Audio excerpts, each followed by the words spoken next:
If you grew up on Air Force bases watching airplanes fly all over you, if you're a science fiction fan, then you can't help but fantasize about being an astronaut, fighter pilot, spaceship designer.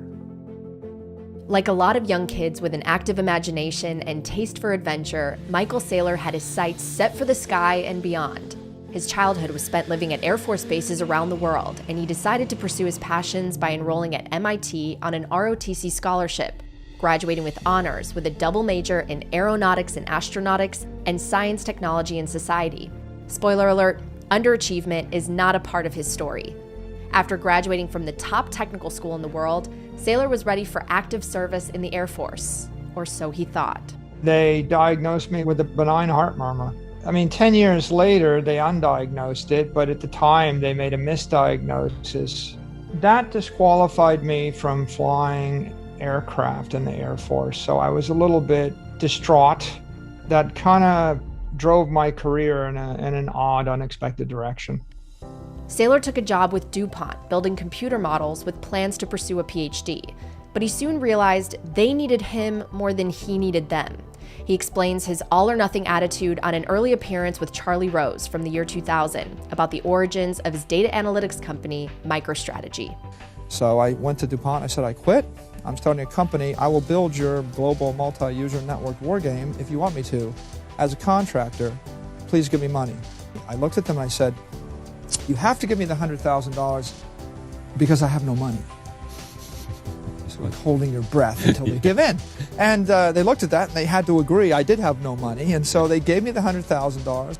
With his contract in place and a little seed funding, he grew the business on his vision of helping enterprises deliver intelligence everywhere, eventually taking MicroStrategy public, riding the dot-com wave, and eventually being named by news outlets as the richest man in Washington, D.C.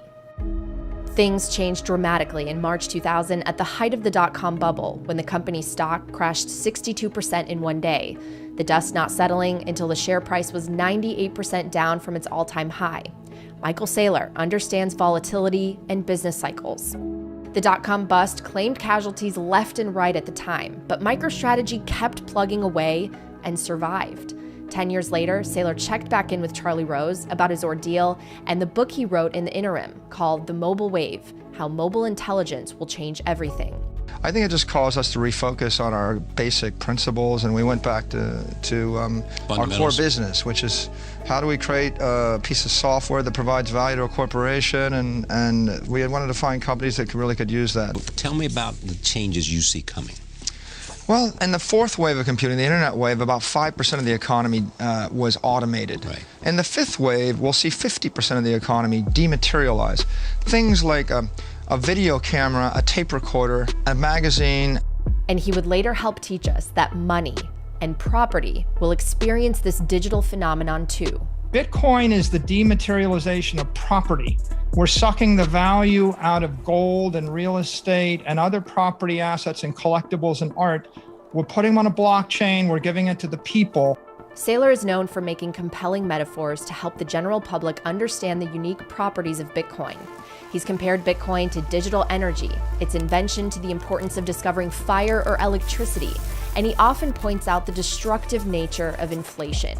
In this interview with Tucker Carlson, he compared Bitcoin to an oxygen mask. The currency is to the economy what your blood is to your body, and economic energy or money is to the currency what oxygen is to your blood. So Tucker, if I told you the oxygen is getting sucked out of the room and there's an oxygen mask drops out of the ceiling over there, what would you do? Run for it. Yeah, put the oxygen mask on. Bitcoin is the oxygen mask. Right? You've made the most compelling case I've ever heard for the need for something like Bitcoin. Michael Saylor might be a billionaire with laser eyes, but he knows Bitcoin is for the billions of people around the world. And what makes Saylor even more relatable to us ordinary plebs is his willingness to admit that at one time he was wrong about Bitcoin.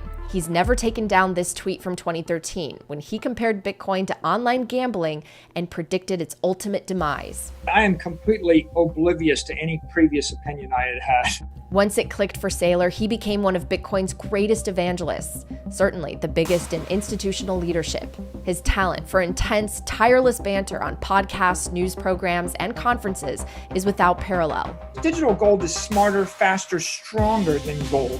All your models are destroyed, completely devastated. Bitcoin goes to the moon. The point is, if you have the superior asset, it's going up forever, Laura. Forever. Right. There is no second best. There's no second best crypto asset. There's a crypto asset. It's called Bitcoin, right? So what's next for Michael Saylor, the man behind the GigaChad and Cyber Hornet Lord memes? He stepped down recently as CEO from MicroStrategy after a 33-year run to serve as executive chairman and focus on oversight of its Bitcoin strategy. He recently received an award from the Atlas Society for his lifetime of achievements. For the first time in the human race, we have unleashed a freedom virus, a truth virus. We've unleashed a sovereignty virus, which is also a monetary virus. Educating the public on Bitcoin's potential to establish a more fair and accessible economic system that extends property rights to the world via an incorruptible technology network has become Saylor's personal mission, a mission aimed at spreading free education and infinite hope through scarce freedom money.